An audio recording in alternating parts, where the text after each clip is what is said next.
Hello everyone and welcome to the session on 10 differences between C and Java.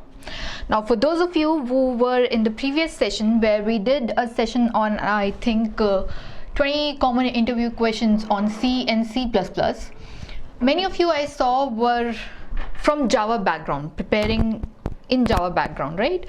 And before that there were a few sessions that we did around Java as well, like oops and operators, etc. So there I see a clear divide in our audience between C and Java, and many a times I see most of you asking questions like which language should we prepare for. Like if anyone is from non-IT background, non-computer science background, you're worried about, since it is your first programming language, which one it should be, whether it should be C or it should be C++ or Java or something else. Or even for those who are from computer science background, just starting into college and want to prepare either C or Java, build a base on either of the languages, people are generally worried about which one to choose, which one is easy to learn, which one is more in demand. Those are the questions that are always on the mind, and those questions further lead to what is actually the difference between the two. Well, all programming languages, according to me, have a simple base ground that your logic should be strong. If there is a problem, you should be able to solve the problem in your mind, and then all that you have to do is you have to fit the syntax of the particular programming language on top of your solution and run it. Correct? If you don't know how to reach to the solution, you won't be able to even do anything with the language syntax that you know. Be it C, be it Java, you need to know the logic, and that comes only by practice. But apart from that, we are going to see what are the 10 major differences between C and Java in today's session. Now I know tomorrow is Independence Day and you all could probably already be in a festive holiday mood, so we'll keep this session short and simple. I'll try to answer your queries, whatever you throw up in the chat box, and then we'll go ahead, take a look at some stats that I have picked up from different forums that will help you understand how these languages keep changing, like which language on top, which language to learn, which language is more in demand, which language will get you more money if you get into IT sector. So all those kind of questions will be answered towards the end of the session, and let's just start. Now 10 major differences between C and Java. I would like to start off with a very simple point, that is the type of language. Now if you are distinguishing two languages, it is very important to understand what type of language is the one that you are dealing with. Right? I see many of you have already logged in, so if any one of you have any answers related to or any questions related to the session at any point of time, please feel free to comment. Alright, so type of language. Now type of language is based on the programming paradigm that any language uses, right? For example, let's say Java. What kind of programming paradigm Java uses, or simply put, what is the style of programming that you take up when you do any Java program.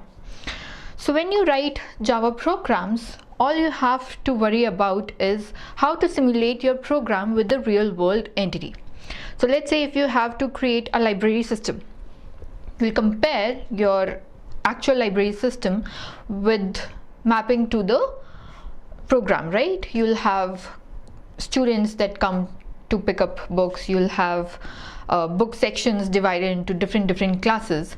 That is how you approach your programming. While when you do the same in C, you don't worry about which entities you have to develop. Like you don't have to develop a library database, or you don't have to develop a student database. You simply go ahead and do a function by function programming of the same, right? So that is where the distinction between the programming paradigm or the style of paradigm comes into picture. So C simply is a procedural programming language, while Java is object-oriented programming language. right?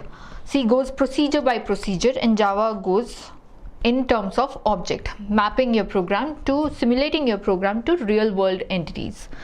Okay, now the next one that is fairly important is also C has functions.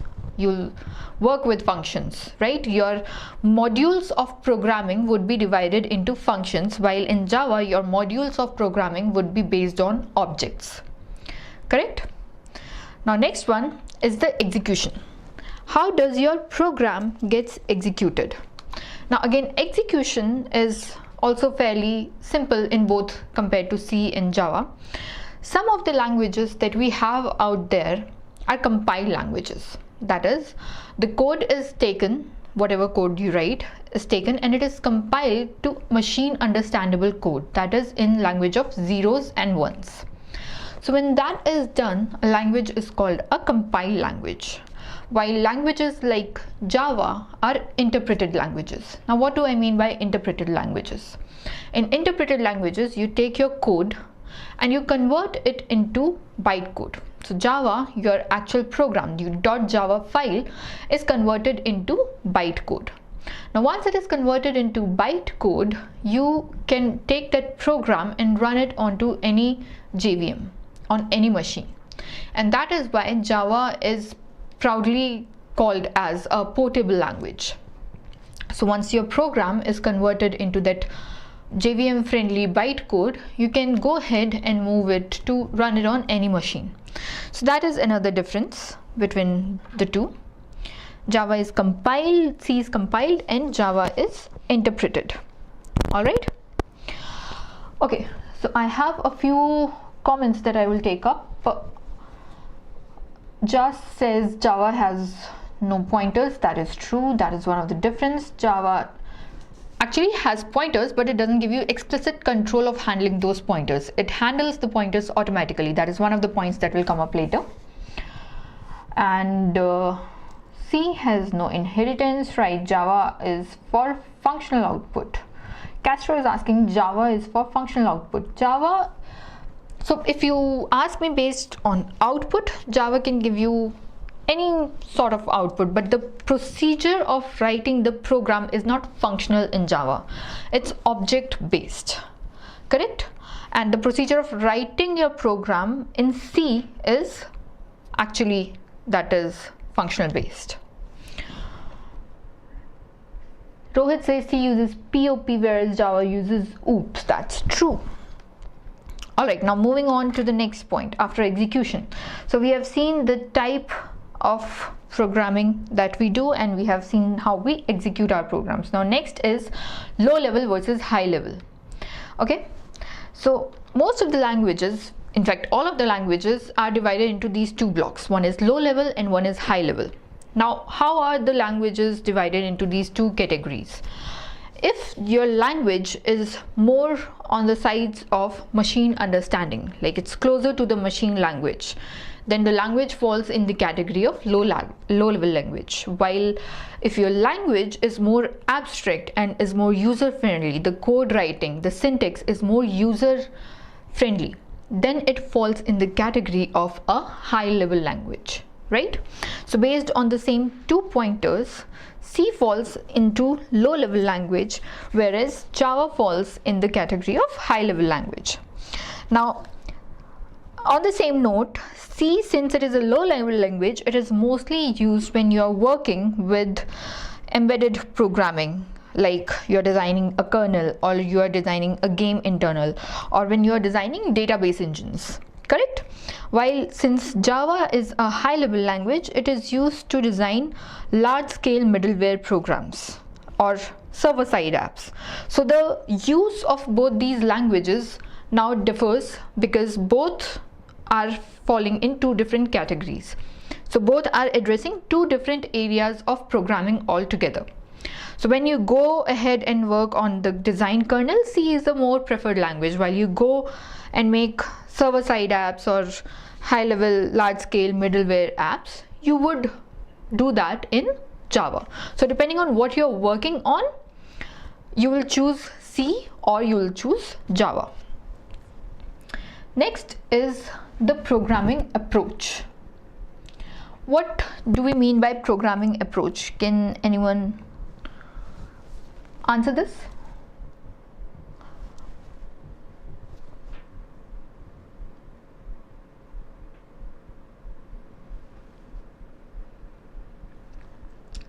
When we're talking about programming approach, what do we have in Java and what do we have in C?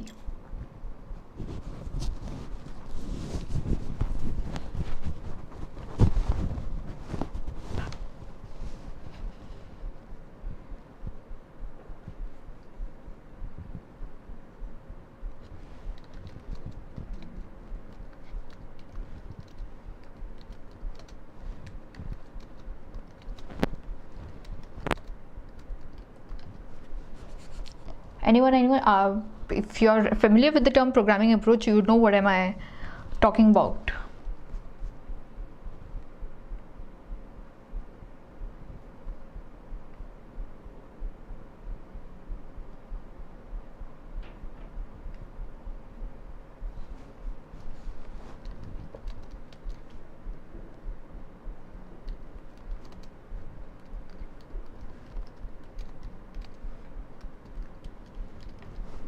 I have a question on the chat. Which convert.java to bytecode by Shivateja.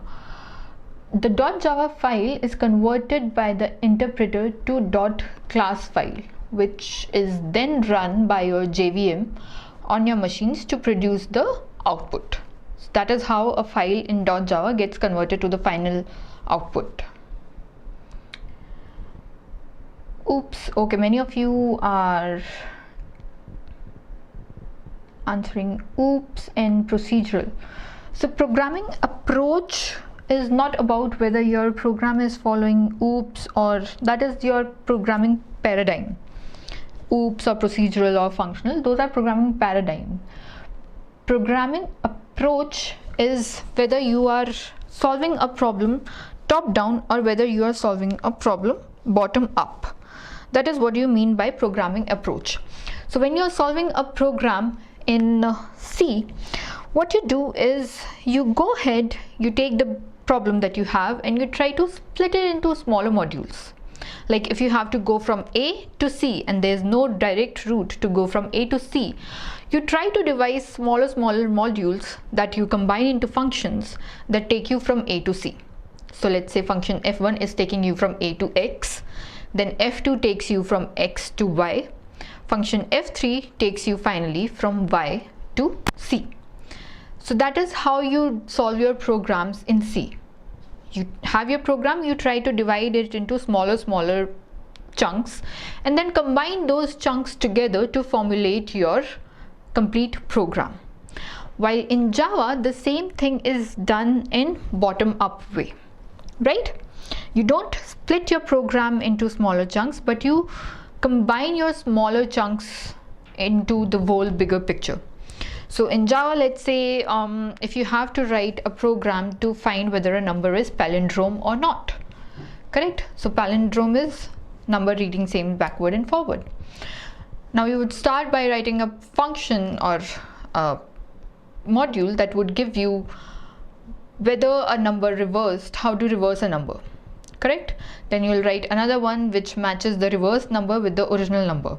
Now once the reverse number is matched with the original number, you would get to know that the number whatever you are dealing with is a palindrome. So top down, bottom up is what programming approach refers to, right?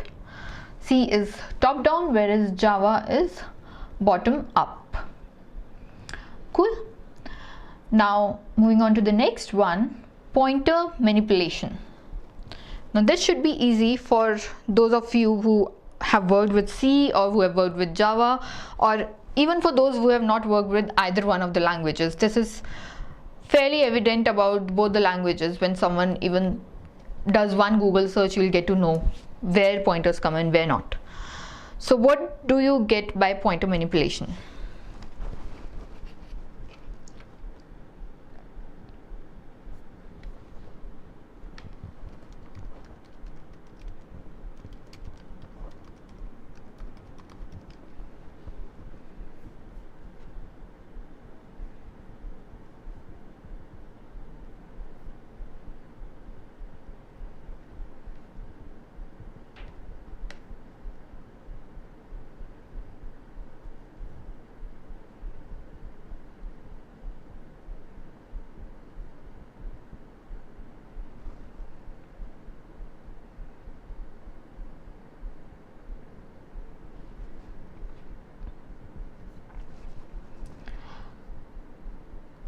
Shiva has asked, what is the difference between compiler and interpreter?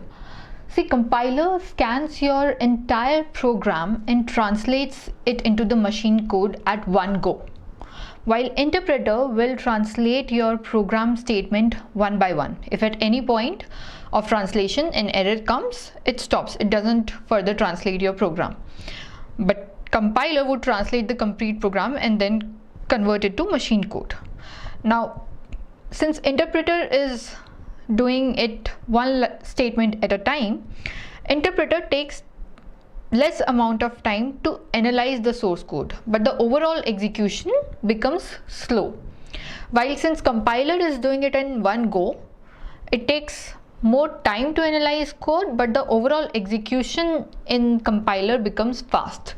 That is why C is sometimes refers to as a more faster language than Java.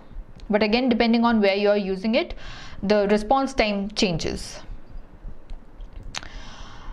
Alright, so I have some of you have given me inputs. Nitin says Java don't have pointers. That is not true. Java has pointers, but it doesn't allow user to assess those pointers and manipulate those pointers. Of course it has pointers. Then Tushar says changing value on memory using memory location, pointer manipulation. That is true. And Rohit is asking me to explain the difference between a procedure and a function. Okay, that one I'll come to later, but before that I'll give you another one. So let's finish off with the pointer manipulation part. Now, if you remember the last session that we had, we discussed about malloc and free, right? To allocate memory in C and to deallocate the memory in C, we use functions that do that for us. So malloc is used to allocate the memory and free is used to deallocate the memory, correct? While in Java, you don't have to explicitly go ahead and allocate the memory. There's this keyword that you use when you are creating any object or of any function. Say you have created a class, you want to create a new object, you just say new, the object is created and the memory is allocated for the same, right? And similarly, when you have to free that memory space that is allocated to while you are programming by the use of the new keyword, you don't have to do that using free or some other keyword in Java. The garbage collection mechanism that is provided by Java automatically takes care of freeing the memory space that is no longer in use. So the user doesn't have explicit control over when to free and what to free. You don't have to worry about it. Java will automatically take care of it. While in C, you have to explicitly, if you have allocated memory using malloc, you should go ahead. It's a very good practice to remember and deallocate that memory when it is no more of use by using the free keyword, right? So C allows you explicit manipulation using malloc and free, while Java does not allow direct manipulation. Whenever you want to use an object, you say new, I want to use this object, and when you don't want to use the object, garbage collection takes care of it for you, right? Next up is memory management. How is memory management dealt with?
This one should have been easy. Memory management.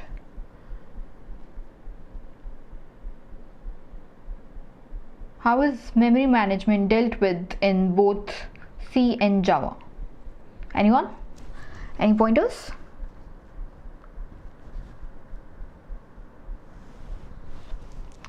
So when we talk about memory management, in C the memory is managed by the user, since you are using new, inclog and malloc, while in Java the same is done by garbage collector that we have already seen, right?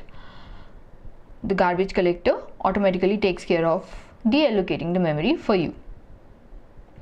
Next very important difference is overloading. Which of the language support overloading and which doesn't?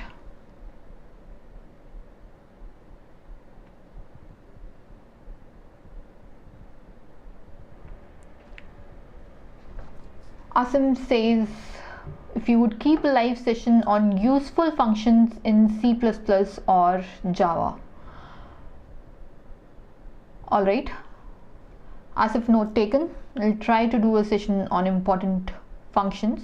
You can actually go back to the channel and you'll find some pointers around useful functions. So there is Coding is Easy series on the TalentSprint IG channel, where you will find some very important functions being used in both C and Java.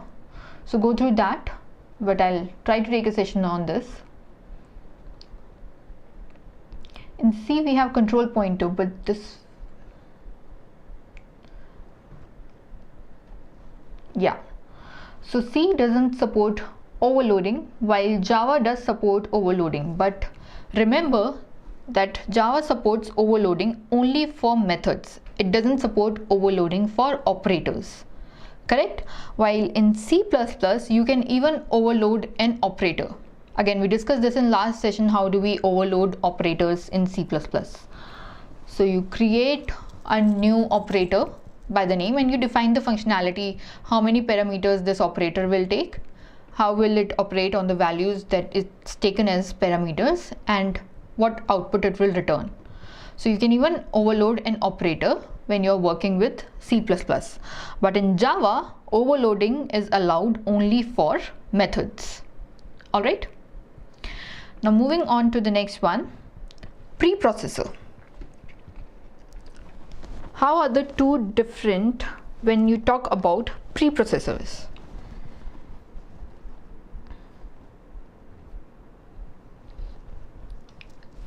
Anyone on this? So you know, hash include and hash define are the preprocessors used in C. Now what do we have in Java?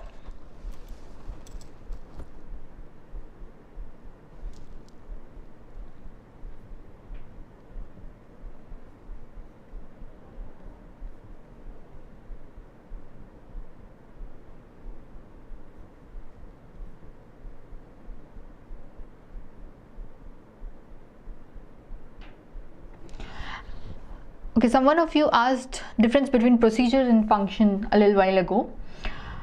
See, procedures and functions are used almost interchangeably in programming languages. So sometimes you would refer to a function and sometimes you would refer to the same thing as a procedure. But there's a slight difference. A function would return you a value, and a procedure ideally just executes a set of commands and doesn't return a value, right?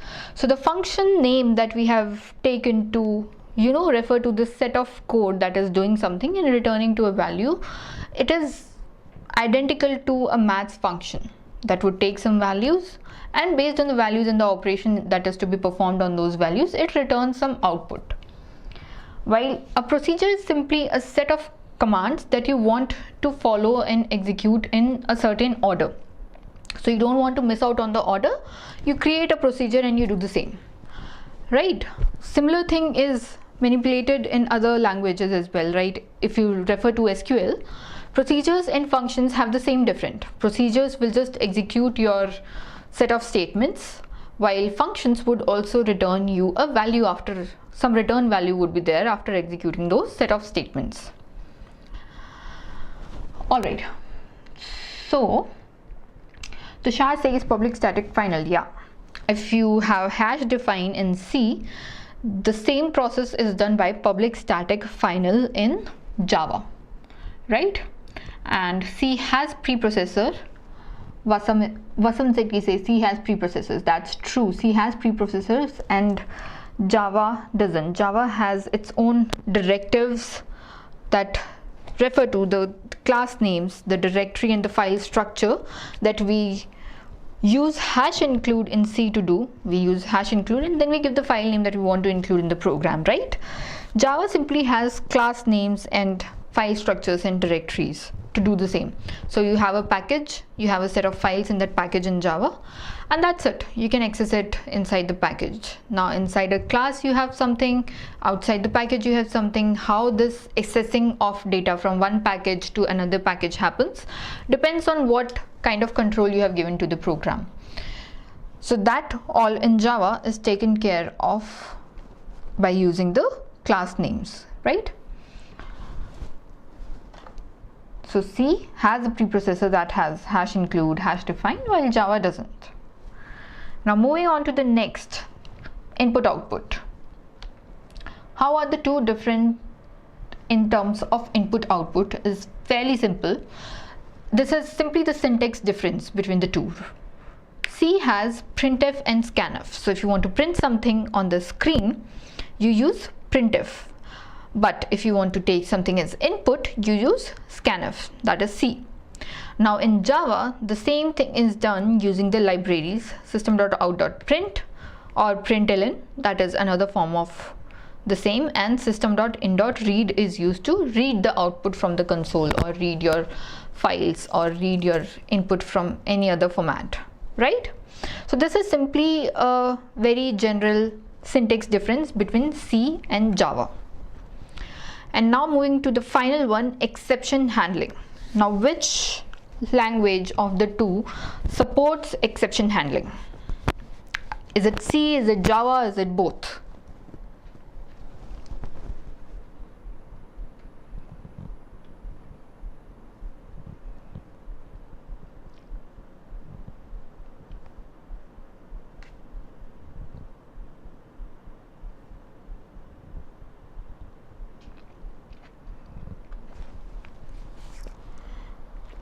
When you are running your program and you get any random error, right? What happens in C and what happens in Java? Can we use printf in Java? No, printf is specific to C. You cannot use printf in Java. Like in C++, you have C out and C in to do the same functionality, correct? So you cannot, these cannot be used interchangeably. These syntax are specific to a particular language, Shivteja.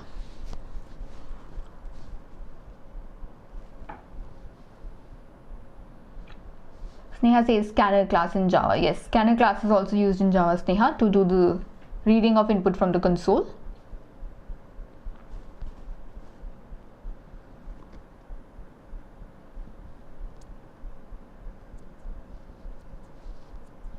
Yeah, so most of you have said that Java supports exception handling. That's true. Java supports exception handling using try-catch blocks. All right, and C doesn't. Correct? That is again fairly simple. Anyone who has written a Java program would be aware that you can handle your exceptions that are thrown during your program using a try-catch block in C. Now, those were the 10 points of difference between C and Java. Now, how does these 10 points of difference help you analyze what language you should learn? Well, actually they don't. They are just 10 points of difference that you should be aware of being a programmer or being someone who is going to attempt for an interview or for a job or for, let's say, exams like MCATs and CoCubes. These are the very simple basic 10 differences between C and Java, but these cannot help you decide which language you should learn, because language trends on which students think that they should learn their languages keep changing time to time, right? At 1 year, 1 month, certain language might be at boom, while another year, same language could go down because some other language has come up and taken the trend, taken the top mark. Now, all these things, that which language is at the top at a particular point of time, is based on certain very simple pointers. Companies, what are they using? what is latest in trend. Like before Android came in the picture, there was nothing called as Android app or a programming language that supports the development of Android programming, right? But since Android came into picture, that has become one whole thing of its own, and the demand of people in the market who can create Android apps increased magnificently after that happened, correct?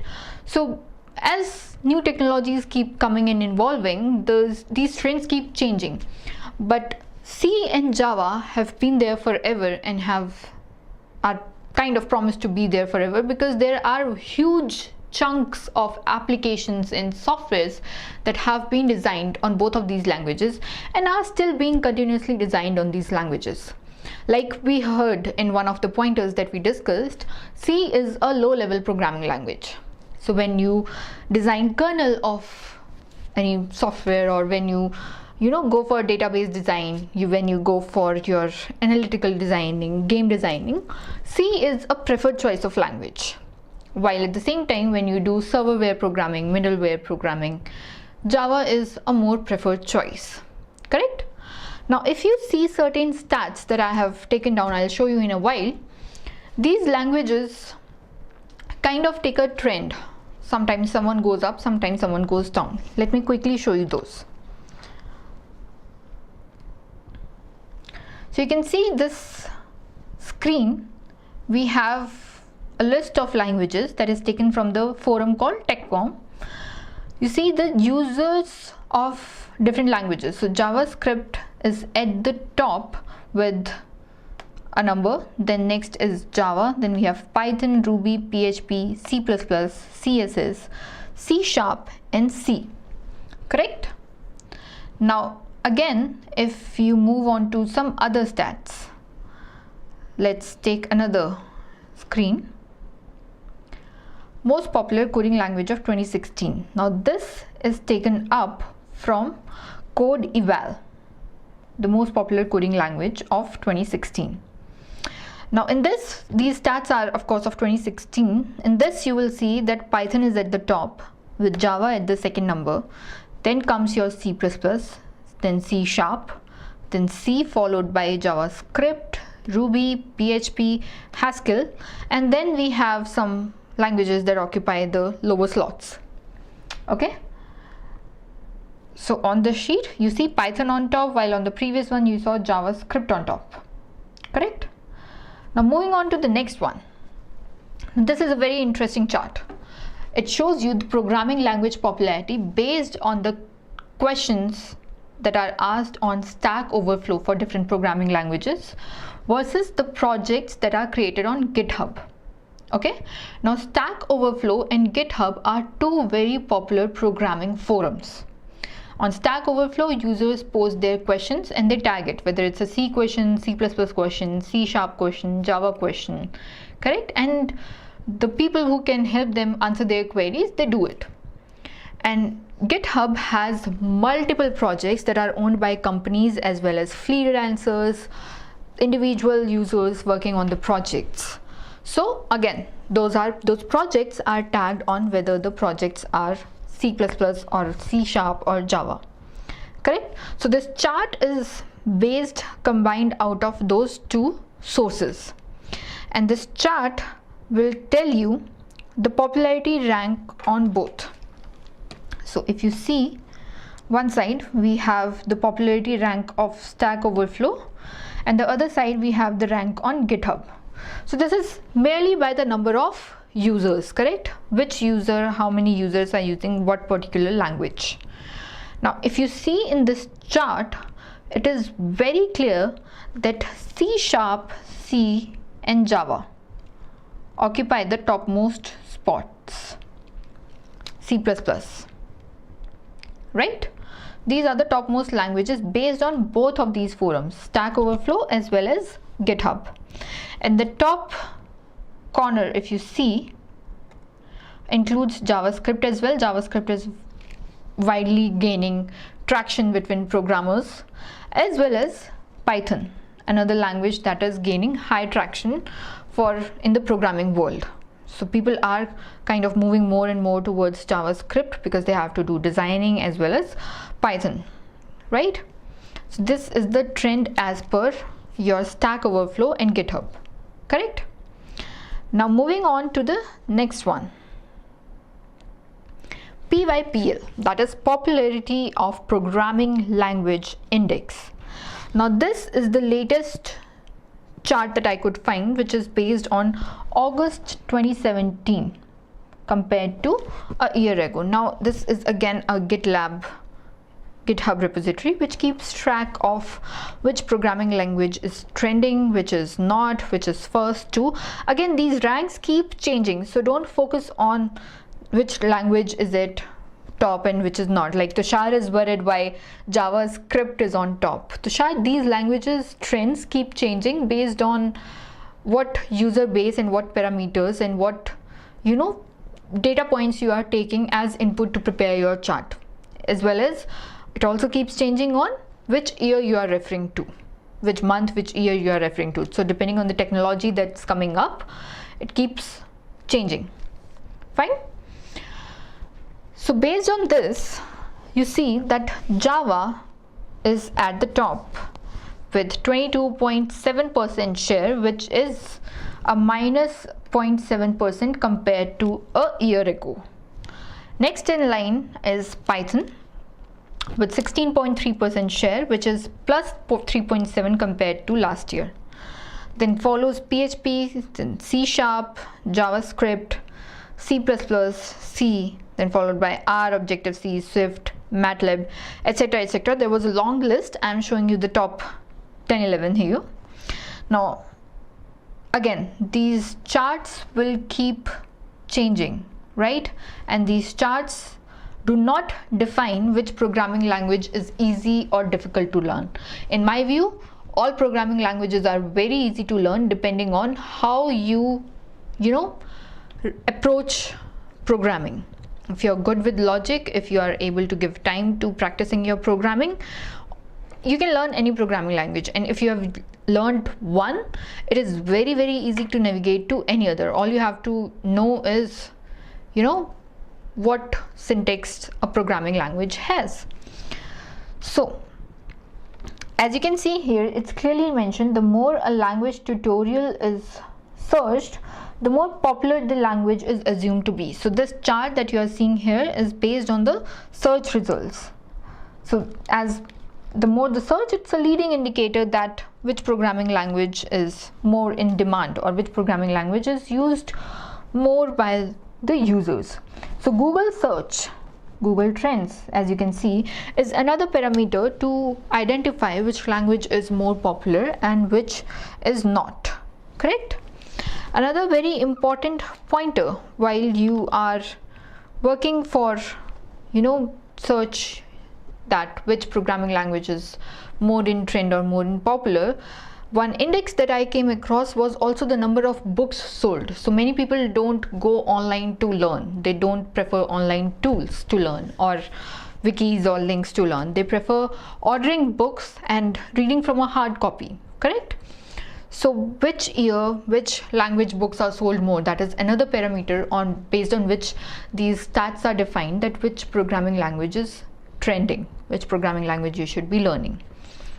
But as far as questions like which is easy to learn concerned, which programming language should I learn since I am a non-computer science background, or I know this language, which programming language should I move on to next? All these questions have a very simple answer again, that you can go ahead, pick up any language that you want. Just keep on practicing to get your logics stronger, to get your algos stronger, because that makes the crux of each and every programming language. Now the style of programming language, the programming approach you use in a programming language could differ, like we have seen here. Some could be high level, some could be low level, some could be top down, some could be bottom up. But these language differences become immaterial once you have your logics solid and clear, once you know how to approach to solution of a problem. And For those of you who are into C or into Java and want to move on to next, going to another programming language becomes very easy. So I was in this class one day where students were aware of Java and they had to start on Python, and anything new that you have to start gets you a bit of anxiety. You get terrified whether I'll be able to learn this or not, whether it will be as difficult or as easy as language before. All I did was give them one sheet that told them what the syntax is in a Python programming language. Correct? And based on that one sheet, since they were already aware of programming languages and how to write basic structures, constructs that are in all programming languages, based on that one sheet only, they could easily do programming, start off with programming in Python. Now, since essentially sometime top down, bottom up, all these things come into play, might take a little while to get adjusted to the new programming language, but still it's fairly easy to go from one to another. Keep your practice continuous, and that's about it. Now, Bindu is asking, can I have the video after this session? This video, Bindu, will be posted on the YouTube channel itself, so you can go back to the channel and check it out again. Now, Sonkat says, I'm not looking at popularity of which language pays more money. I just love Java. That's the only reason I'm learning Java. That is so cool that you love Java. It's hardly times when I hear people saying that they actually love a programming language. Good for you if you love Java. It will be very easy for you to understand Java and code more and more on it. And if you love Java, I think it will be very easy for you to migrate to other languages like JavaScript, AngularJS, Node, etc. that are based out of Java in the future if you have to. So that learning would become easy. Akshar has asked, what is top down and bottom up? So top down and bottom up are basically programming styles that different languages use. If you have a bigger problem and then you split it into programs, smaller chunks, and then work on it, that is one way to go about it. Another way to go about it is first solve the smaller chunks, then club them together to solve the bigger problem. That is bottom-up approach. So different programming languages use different programming approaches. Correct? Now, next I would close off this session now, since tomorrow is a holiday. I don't want to hold you up for longer. If you have any doubts and queries, please drop in the comment, and if there is any particular topic, like I say every time, that you are interested in taking up in this session, again drop a comment in the chat box or later on YouTube channel. Just go back to this video, drop a comment there that you want this particular topic to be taken up. I remember last time when we did the session, there were a few students who raised questions around tricky output questions, as well as I remember someone asked about resume writing. So those 2 points I have on my list. If apart from that any one of you has anything, just drop in a comment. How much time does it take to learn Python? I know some basics. Okay, I think Python is fairly simple to learn. If you know some basics, it would be very easy for you. And what else? Libraries and functions, if you are clear on the libraries of Python, because Python allows you to do a lot using its libraries. So if that is clear, then it would be easy for you to do Python. Again, go ahead, do a lot of programs, search random programs online and try to do them using Python language. That would help you a lot. Okay, so I have one more question.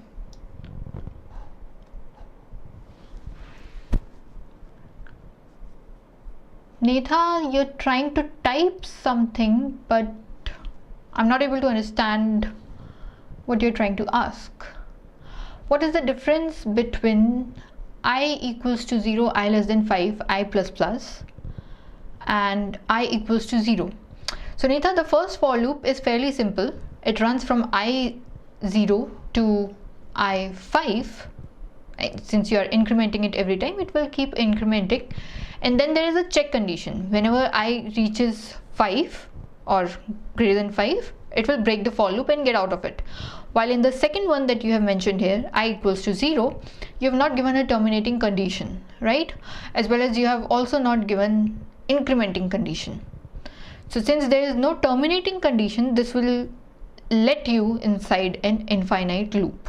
You get inside this, you'll not be able to get out of this for loop. Correct? Try typing this in a simple program. Write a simple program and just give for I equal to 0, I less than 5, give a println statement inside it. And then do the same thing for the second for loop. You will actually see this in action, that the second for loop is not terminating. Okay, you have to specify your terminating condition. So in the first, I less than 5 is your terminating condition, while in the second, since you have not given it, it will not terminate. Okay.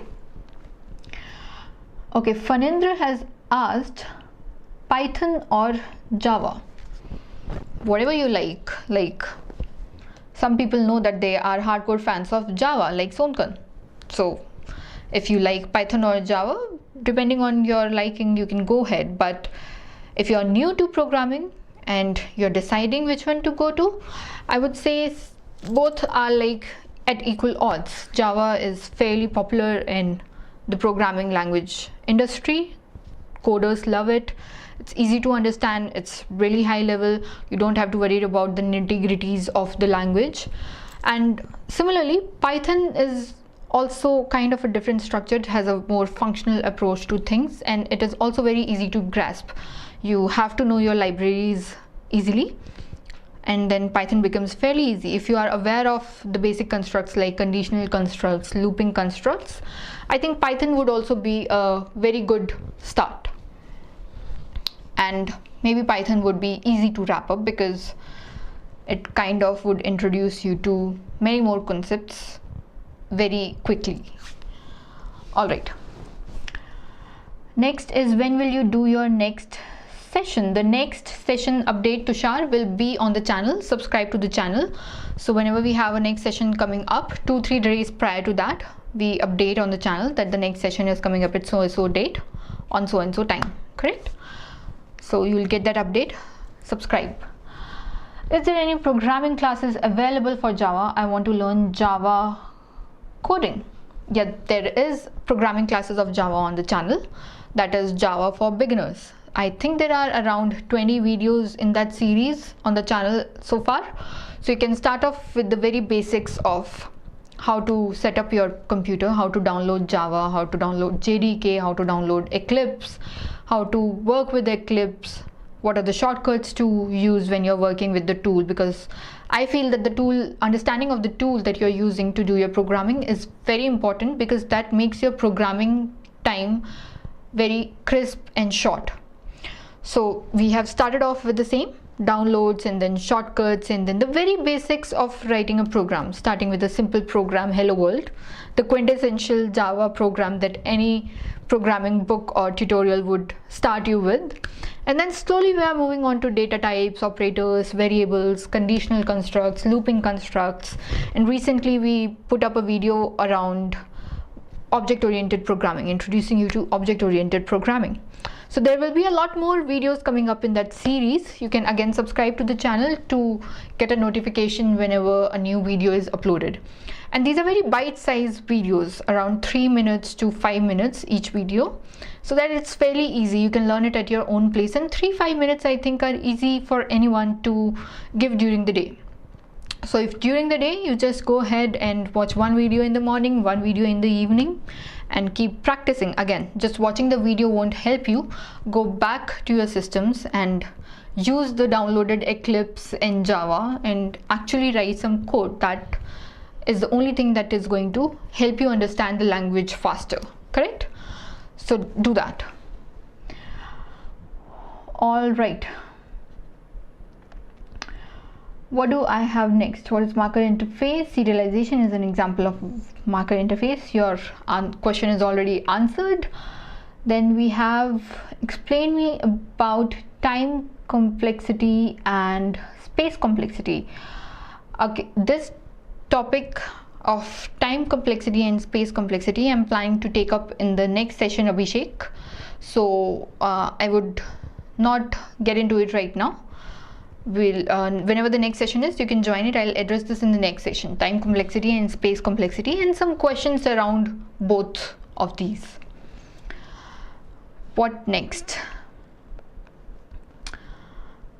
Generalization and specialization. All right. Wrapper classes, strings in Java. Okay, I'm getting too many questions. I have a list to take up in the next session now.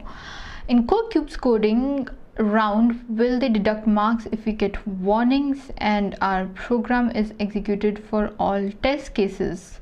Warnings don't get any mark deduction, Rohit. If your test cases are working fine, then you are good to go.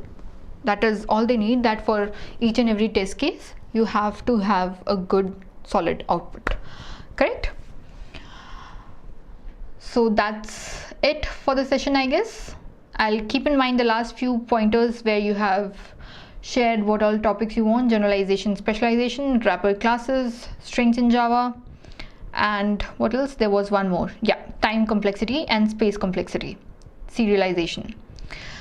Correct. Okay guys, have a nice day tomorrow. Enjoy Independence Day, celebrate, eat a lot of sweets, enjoy, but make sure that you take out some time for coding, because that I feel now should be an integral part of your everyday. Sunday, Saturday, holiday, just make sure you take out half an hour or 15 minutes, 20 minutes, whatever suits you, to practice your coding skills. Thank you guys. I'll see you in the next session.